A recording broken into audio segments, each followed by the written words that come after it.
अस्सलाम वालेकुम। इस आयत में हम पढ़ते हैं कि क्या रहम करना अल्लाह ताला की सिर्फ सिफ़त है या नहीं। तो सूरत बकरा की आयत नंबर 253 में अल्लाह ताला फरमाते हैं, ये रसूल हैं जिनमें से हमने बाज़ को बाज़ पर फजीलत दी है।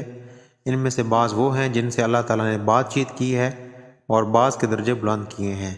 और हमने ईसा इब्न मरियम को मुआज़ात अता फरमाए और रूहुल कुद्स से उनकी तायद की। अगर अल्लाह ताला चाहता तो उनके बाद वाले अपने पास दलीलें आ जाने के बाद हरगज़ आपस में लड़ाई बड़ाई ना करते, लेकिन इन लोगों ने इख्तलाफ किया। इनमें से बाज़ तो मोमिन हुए और बाज़ काफिर। और अगर अल्लाह ताला चाहता तो ये आपस में ना लड़ते, लेकिन अल्लाह ताला जो चाहता है करता है।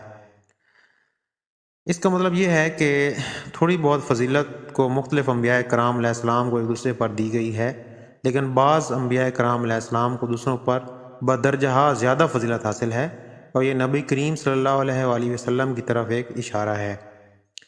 तशरीह के लिए इस आयत का हाशिया मुलाज़िम फरमाएँ। कुरान करीम ने बहुत से मकामात पर यह हकीकत बयान फरमाई है कि अल्लाह ताला की कुदरत में ये था कि वो तमाम इंसानों को ज़बरदस्ती ईमान लाने पर मजबूर कर देता और इस सूरत में सब का दीन एक ही हो जाता और कोई इख्तलाफ पैदा ना होता, लेकिन इससे वो सारा निज़ाम तलपट हो जाता जिसके लिए ये दुनिया बनाई गई, और दुनिया बनाने का जो मतलब है वो भी ख़त्म हो जाता और इंसान को इसमें जो भेजा गया। इंसान को यहाँ भेजने का मकसद उसका ये इम्तिहान लेना है कि अल्लाह के भेजे हुए पैगम्बरों से हिदायत का रास्ता मालूम करने के बाद कौन है जो इस हिदायत पर अपनी मर्ज़ी से चलता है और कौन है जो इसको नज़रअंदाज करता है और उसको सिर्फ अपनी मन गढ़ंत ख्वाहिशात को ही अपना रहनुमा बनाता है।